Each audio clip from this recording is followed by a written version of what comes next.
So we've had a presentation like this before, Networking 101, more or less.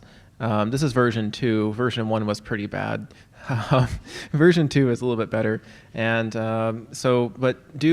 we've had actually some conversations about what to teach or what to say in this presentation. If you guys feel like it's too much or too little, after the presentation, the end, let's write down what you guys want to learn, what you guys want to know, so we know what to make next time. So this one might be a little too low, a little too basic for some of you, and maybe a little bit too advanced for the others of you. So we'll see. But ask questions, and we're going to have a breakout thing later. I have about 6 routers and 10 wires, and we can actually make a demo network in here. They're in a bag, so there's nothing to look at yet. But we can all kind of break into groups and pretend like we're different buildings and maybe actually make the network that I show in here. I prepared for about 20 minutes, so maybe that won't work. We'll see. So what's covered? This is kind of an intro class. We're going to be talking about, it's beginner to intermediate. We're going to cover IP addresses, subnetting, basic routing ideas, and routing protocols, and then kind of what that looks like for NYC Mesh. So some of this you guys may already know, but it might be good to see what the proper way that it is. So when you're doing installations, you can kind of hang on to it, So IP addresses, and for those of you who know that this is IPv4, not IPv6, just 4 for now. They're just the way they sound, they're an address. So it's like a city, street, and a zip code kind of idea, or a city, street, building kind of idea, where you have this number, in this case 32 bits long. It looks like this ones and zeros right here. And that routes you, it tells you where in the world you are. And so you chop the number, in this case, into 4 parts that are from 0 to 255. And so an example is something like 198.51.100.5. And so that tells you an exact computer in the entire world and how to get to it. For example, maybe 198.51 is some company, .100 is maybe one of the floors in their company, and .5 is the 5th computer from the elevator, or something like that. It tells you how to get there, and when you send data between 2 computers, it also tells you where it comes from. An example of a network that uses this, you could have 2 laptops that are plugged together, and they will have IP addresses that are adjacent to each other, and they can now talk. So there you go. But there's a little more to the story. You can't just choose an arbitrary number. The number has to come from the organization you're part of, and it has to be kind of, how do we know which part of the network number is for the computer and which part's for telling you how to get to the computer? And so what you do is we make something called a subnet, and we take some of the numbers of the 32 bits and we choose where to divide it. And the first part is called the network part, and the second part is called the host part. And so the network part is telling you which network in the world you're part of, and the host part is telling you, once you're in that network, which computer number are you? All right? So in this case, we chose to split the number and at the third number in, so 24 bits for the network and 8 bits for the computer. So this network can have 256 computers on that one network. Another example is you could choose to split the number in the middle, and so 16 bits are for the network and 16 bits are for the computer. So in this case, we would have 198.51 represents which network in the world. There's only one like that. And then you can have 65,000 computers on that network. So the range that's valid is kind of like this. You can fill in the second 2 number with any valid number. Just out of curiosity, is this above people or below people's knowledge? Raise your hand if it's above your knowledge. You just learned something. Okay, good. Okay, just curious. No shame if you don't know this already. It's just I'm trying to get a survey. Okay, so because we chop these numbers at a certain point, maybe you chop it at 3 numbers in, or 2 numbers in, or 2.5 numbers in. You can chop it anywhere. there's a common way to call these networks that are chopped, and it's called a subnet. And we say something like, this is a /24 or a /16. And that means that you've allocated 24 bits in the beginning to the network part. Or you've, in the /16, you allocate 16 bits to the network part. And so you could talk about that entire network that has 65,000 computers as saying 198.51.00/16. So you just choose the 00 number, the first number in the network, and you say how big of a network it is. And that basically represents the mask. It's like hiding the rest of the network underneath that global number. All right. The 16, the slash, whatever the slash is, that is the mask, and it shows you how long the first part is. And so the second part is the rest of it. Okay? And so we call it a prefix. And a good analogy for the real world is this is like a zip code. Right? If I live in 10001, we all know that that's in Midtown somewhere, and so if you want to deliver a package to 10001, it doesn't matter where within that area I live, you just first send it to that area. And so this is a way to kind of represent all the computers in that network over there, right? And you're just, because it's globally unique, you can chop the network to that part. But in the same way that a zip code has many different houses inside of it, and this /16, for example, could have 65,000 computers in it, you probably don't want to use it as just one network. You want to subdivide that big network into small networks. And so you, an organization, for example, maybe like a county level, could get maybe a /16 network, a pretty big one, and then they can subdivide it into smaller networks like a /24 or some other size. You can make other sizes 27, 28, 23, 18, whatever you want, as long as it's smaller. And so, for example, you can make 198.51.10.24 and 2.0.24 and so on, all the way up to 2550/24 within this 1/16. So any size within there that doesn't overlap, you can chop it up. And so the reason we might even think about doing this is when we get to the next topic, which is routing, you might, like a zip code, route over to Facebook. They're over that way. And they have some really big allocation, some really big network. But we don't know what's inside of their network. And it doesn't matter, because if you're going to deliver something inside, if you're going to talk to the messenger or the photos, it doesn't matter until you get to Facebook which thing is going to be inside there. Same thing, if you're going to have traffic come to your block, you don't care where on the block it comes. After it gets there, then it goes in to a smaller part. Okay, so here's an example. You could have two organizations or two counties or two somethings, and they have smaller networks inside that are somehow connected. But when you're far away, you don't care what's inside the giant circle. Inside, they subdivide it somehow, and then these organizations somehow connect to each other across an area. But the subnet is the outer part of the internet. they're all subnets, but this is a big subnet, and these ones are subdivisions of it inside of it.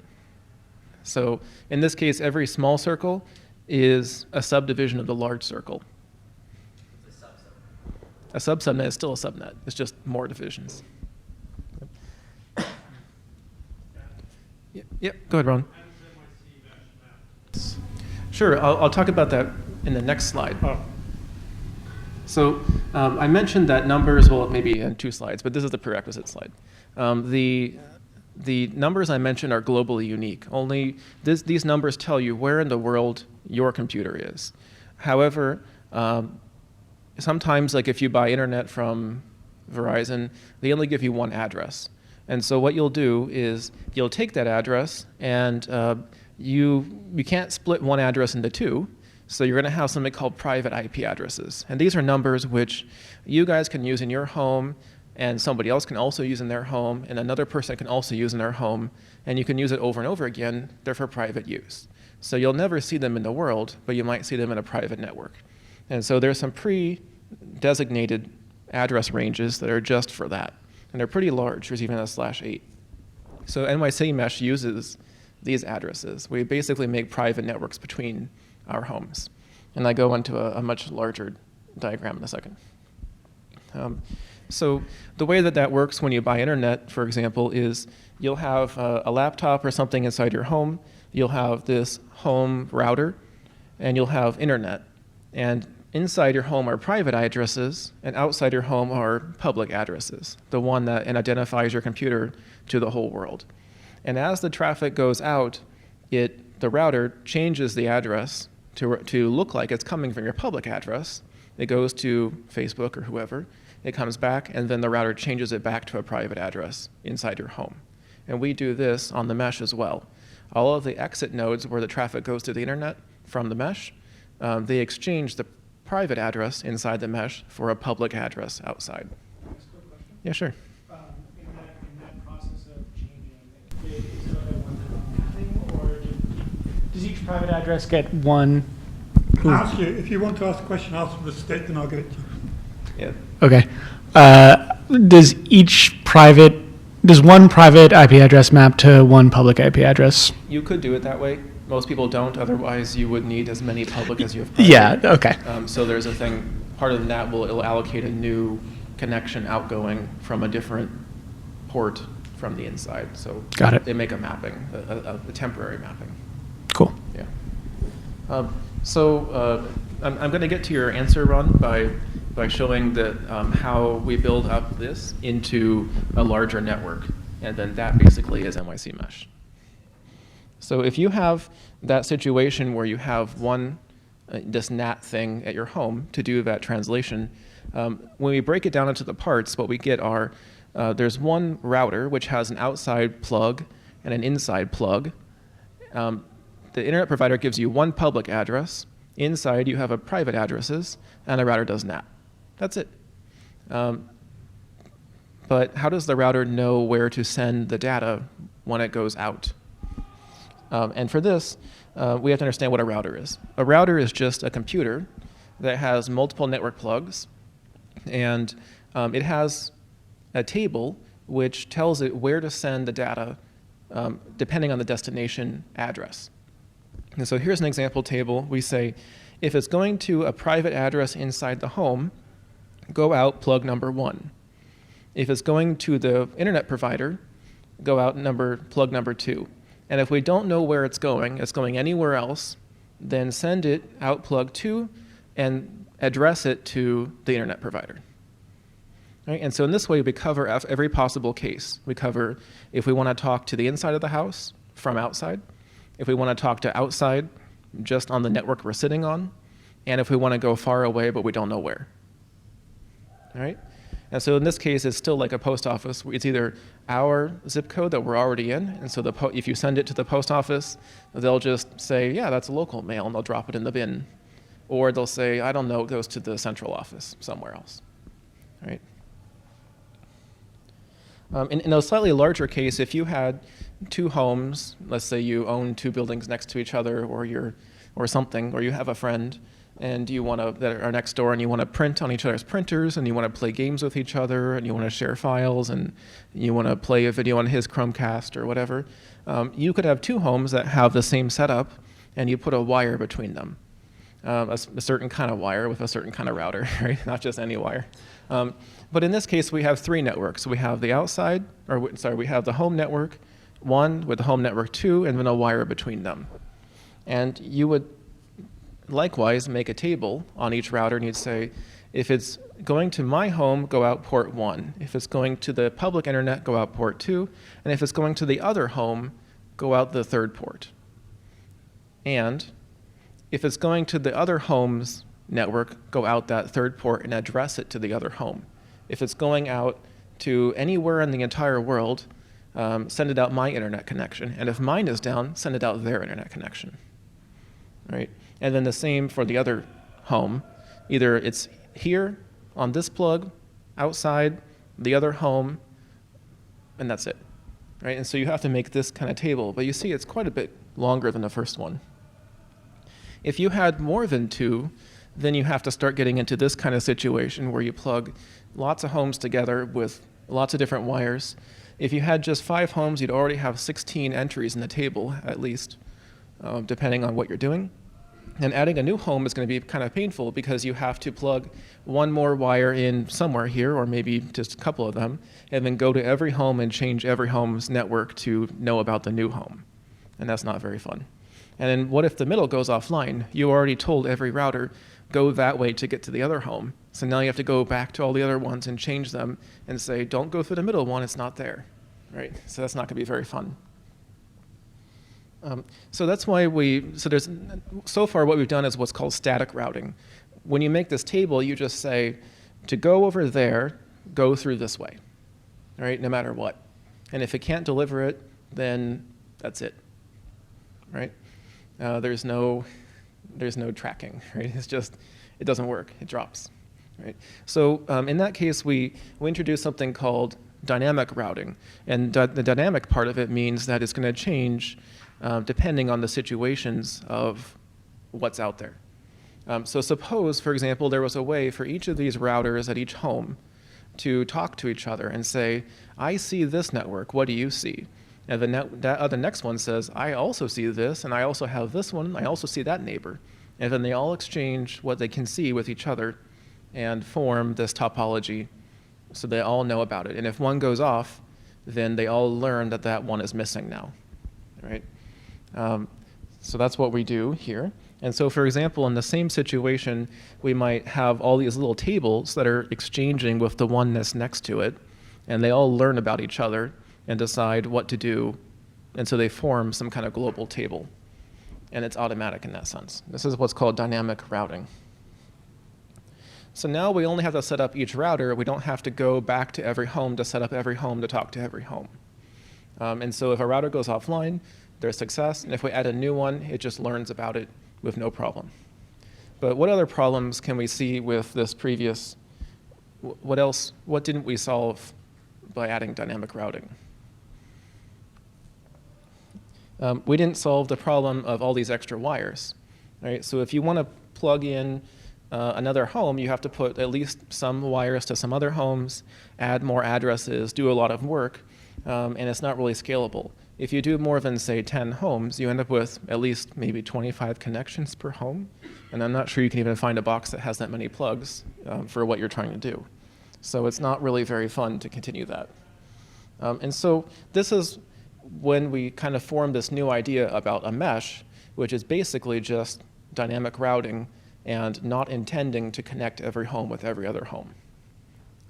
And so you could make, for example, a neighborhood network where some of the homes plug into the neighborhood network, which is maybe in the middle of the block or something, or it's at two ends of the block.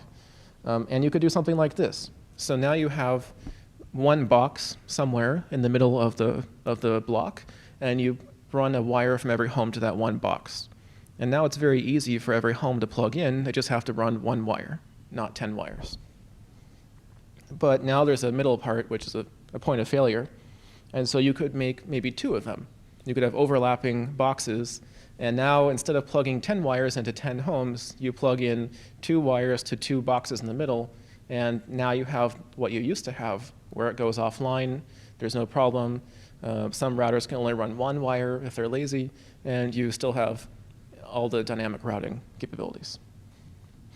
But that's not what NYC Mesh looks like. We don't have a box in the middle of a block, although we'd love to. We're a bunch of antennas, right?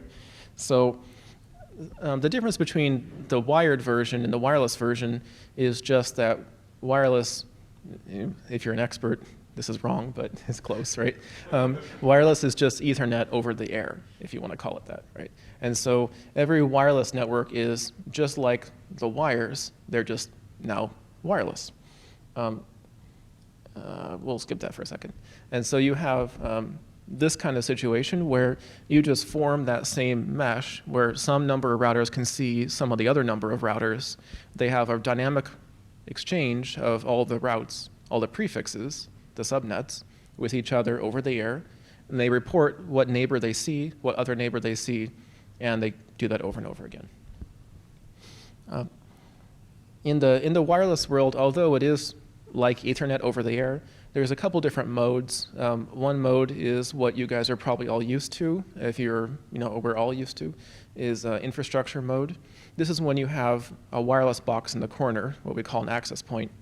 And even if you have two laptops or your laptop and your cell phone and they're wireless, all the traffic goes to the router, it goes to that access point, and back to the other device. One of the main benefits of this is that device mediates the traffic. And so it says, it's your turn to talk, okay, now stop. Now it's your turn to talk, okay, stop. And so you can be very efficient with the air, with the signal in the air. But it leads only one point of failure. An alternate, which is more meshy, is this ad hoc mode. And in the ad hoc mode, there's no controller, just everyone talks whenever they want to.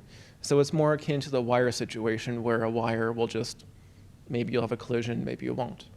And so obviously the benefit is that there's no one in charge of that wireless network, but the downside is that it's less efficient, there's collisions, and if there's something very far away, it could interrupt whatever is right next to you. So depending on the situation, we may use one of these or the other of these. So wireless networks like NYC Mesh, as we just talked about, they're dynamically routed wireless networks where you share routes, you share those subnets between your neighbors. And each of you who has a node has a subnet, and you announce it through the routing protocol to your neighbors. And so they can see in a list, they have a table. Right now our table's about 85 subnets long, which means that's just how many we see, although there's subdivisions within there. And so you can see all of your neighbors in that way. It's like an extended version of the multiple home situation. And you can also use wired and wireless between homes depending on what is out there. So the dynamic routing protocols, I just talked about a generic one, but there's a bunch of them out there. There's 50 protocols or more. How do you choose which one you want and which one's the right one? And they all operate a little bit differently. Some of the lies about wireless is just Ethernet on the air, not true. But depending on what you're doing, you may choose a different protocol. Here's some examples. In the situation that we're in the example later, it's going to be the protocol called OSPF, which is a very simple protocol. We don't use this one very much on the mesh, but there's a couple other ones. These other ones, like OLSR, is used by Freifunk in Germany, and it's good and bad.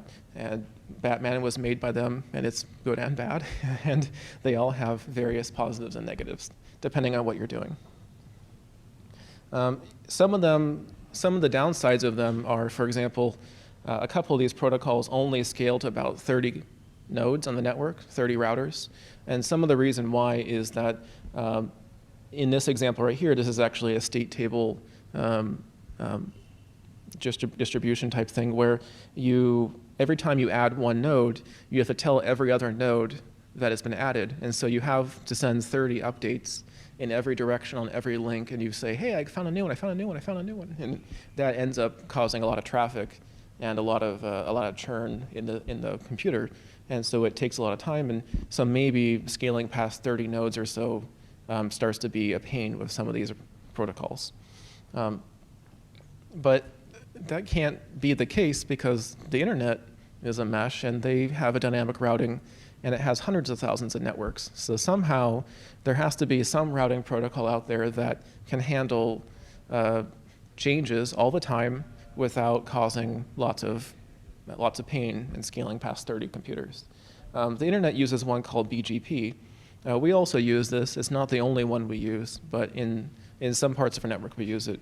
And an example of the reason why it scales is that it doesn't care about the link itself. So if the wireless goes up in performance or down in performance, it doesn't change the direction of the traffic. It's not changing the direction of traffic also for any minor reason. If, say, in that zip code way over there, someone moves one house over, it doesn't send an update. It doesn't matter. And so in that sense, it doesn't care about things that are far away. Whereas in the other protocols, every change, every time is going to tell everyone about every change. And so it takes a lot of traffic. So what we do in the mesh is we take a hybrid concept of that internet style and the local style, the local continuous updating style, and we blend them together. And so we make a hybrid topology with many stable nodes. These are the nodes that we, for example, rent space on rooftops, or they're hub nodes, and we pay a little bit of extra money to put good antennas on them. They're stable, and they're kind of like the county post office. It's not going away. It's not going away for the next 50 years. In our case, maybe 1 or 2 years, right? But that thing's going to be there, and your grandchildren are going to know that post office is there, right? And then we have a series of semi-stable nodes where we are pretty sure it's going to be there for a while, and it has some good antennas. They're not super great, but it's going to be there for maybe a year or two. And so this is kind of like your neighborhood post office. If they take the building down, then the post office is gone, but they're probably not going to take it down anytime soon, right? And then we have, in the next level of computers, or the next level of the mesh, is just rooftops on buildings. And people move, people come into buildings, they leave, somebody falls on the antenna, all kinds of things happen. We had a couple of fun things this last week where someone just moved and I don't know, nothing, they just were gone. And somebody else in the building couldn't use the mesh. We had another time where somebody like fell on the antenna and it broke, and like these things happen, right? So that's kind of like the delivery routes, if we're talking about a delivery type of example, right? So maybe the delivery truck will drive this way this month, but maybe the road's closed, it'll drive that way next time, and so that kind of changes here and there. And so we use these big table BGP type connections that exchange large amounts of the routes between them at the highly stable sides. And it doesn't care about what happened in that neighborhood. It just cares that that neighborhood is that way. It's over there. So if we're sending traffic to Brooklyn from Manhattan, it's always going to Brooklyn, one way or the other. And that helps make it so we can scale past a small number of computers. Example here is a hybrid thing, right? We use BGP at the supernodes, and we use more agile protocols in the neighborhoods. And so, you may have post offices like this. We consider them as mesh neighborhoods, like this. This is our thing as of today. I think 254 nodes, something like that. The blue dots are what we call hub nodes or super nodes. They're the stable nodes that are going to be there for some years. The red dots are they're not worse. They're just not super nodes or not hub nodes. They're ones that are people's homes, they're buildings, they're all kinds of things. And they connect with each other as well as connecting, or they can connect with each other, and they do connect to hub nodes or super nodes. And the super nodes and hub nodes connect to each other as well. For example, the link that Brian showed earlier, where we have these super fast antennas, we have these highly stable connections that we expect to be there for some years, whereas some of the red dots may come or go. Actually, I didn't know I was going to go last, so there's no break. But if you have any questions, go ahead and ask them at this point. Shay.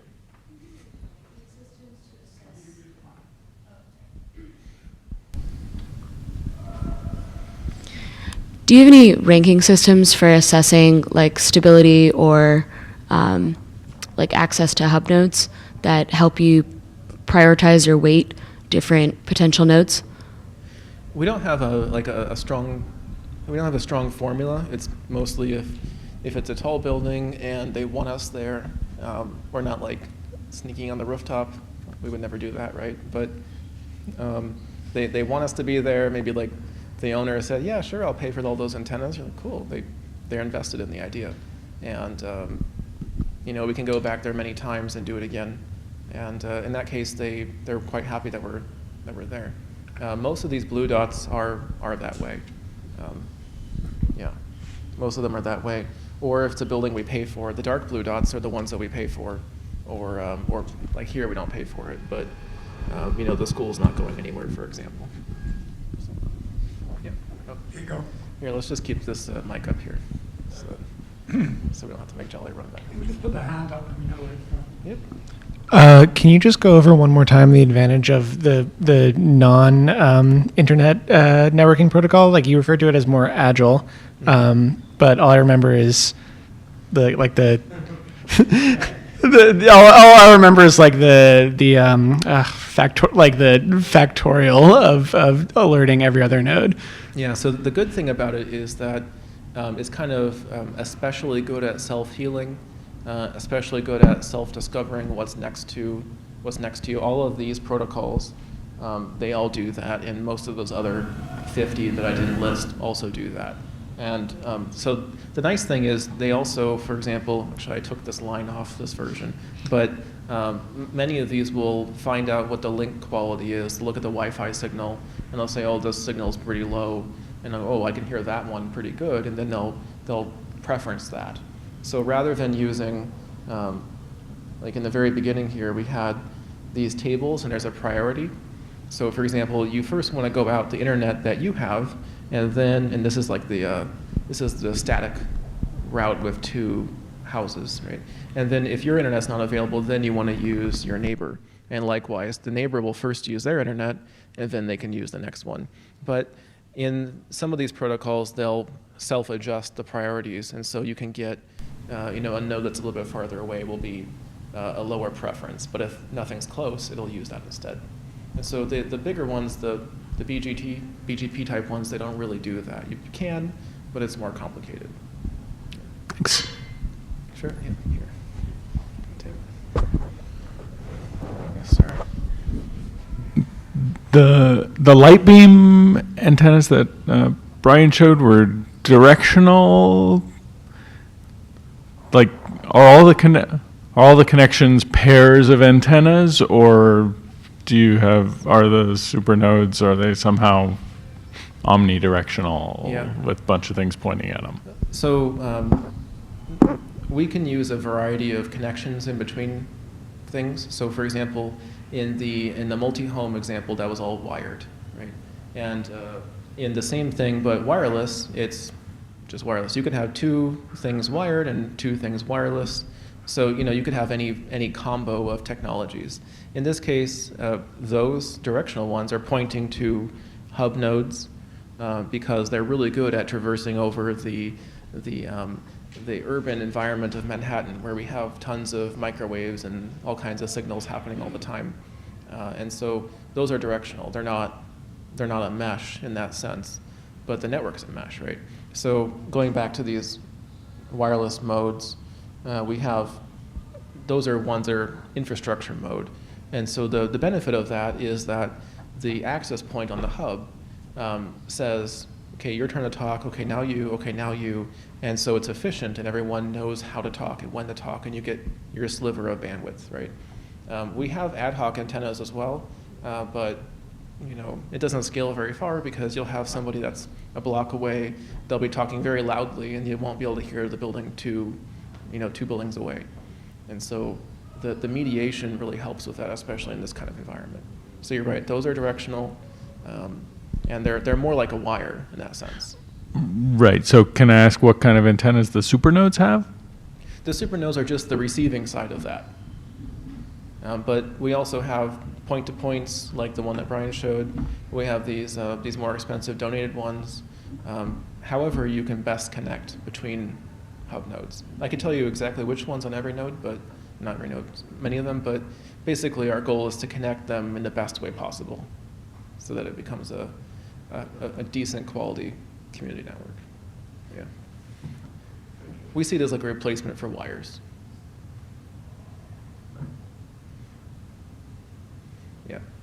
Yeah, right behind you there. Thanks. So just sort of to continue that question, basically each one of those nodes then just goes directly to a supernode. There's no like talking in between. So we have a couple, you can talk in between. You can use ad hoc and infrastructure on any one node. As long as you can connect somehow between different nodes, you're good. So for example, we have an antenna called an omni-tick, which is it's like a stick that has an antenna that's 360, and it can talk between neighbors. We also have a little sector antenna that's kind of very small, that can talk between neighbors. And we're always looking for more antennas that can talk between neighbors. But when you have some that talk between neighbors, down the line, you might want one that talks to a hub node. So you can get into the neighborhood and then jump around if possible. We don't have as many of those as we'd like, but there's a lot of reasons why. Okay, It doesn't so- scale very far. And then those neighbor ones are all ad hoc ones. One model is, the other model isn't. Yeah. There's a couple more modes. There's something called WDS, which is like ad hoc mode, and there's some other ones past that. Can I just ask, like, I guess ultimately, what's really the benefit of having those at all if really they just kind of don't seem to work that well? They don't seem to work that well because they don't scale very far and they're not very fast. So people become frustrated with them if they want to use the network for something like internet. But I mean, that's one valid use of the mesh network. It's not the only use. But if you got 2 megabits and if she was using internet, your 2 megabits might be half a megabit, and then like if she happens to be routing that way, yours is 2, but not if Rory is using it. And it's like, okay. So it's hard to say whether they're not exclusively bad. It's just hard to find a good model of it. But the concept is good. And what we do is we even have some points which are they're not hub nodes. For example, right here we have, you can't see it. These 2 red dots are connected using something that's not ad hoc mode. And it's not an omnidirectional antenna, but neither is a hub node. We just point antennas at each other, and they just have a point-to-point. So you can even use little $30, $40 antennas and point them at a node over there. Basically, if you talk to that neighbor and say, would you mind putting this antenna? And he goes, yeah, sure. And when you put your antenna, you can see each other and talk that way. You can talk to each other. You can talk to each other, but you could also talk to the internet at large. Well, you would have a node that has many plugs on it. Thank you, Jolly.